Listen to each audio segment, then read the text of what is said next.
Your own salvation with fear and trembling. Nasaan na yun? Ibig sabihin sa Tagalog doon, pagsumikapan nyo ang inyong kaligtasan, no? Na may pagkatakot sa Diyos at pamimili. Yun eh. Nasaan yun? Kaya huwag kayong maniniwala doon sa mga tao na once your Savior, always mercy. At then, sasabihin naman ng iba, kaya nga dumating na dito ang mahal na Panginoon para tayo maligtas. Oo, para magkaroon tayo ng kaligtasan.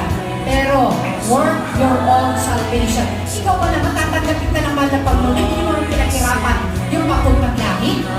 Tatanggapin ka ba niya sa langit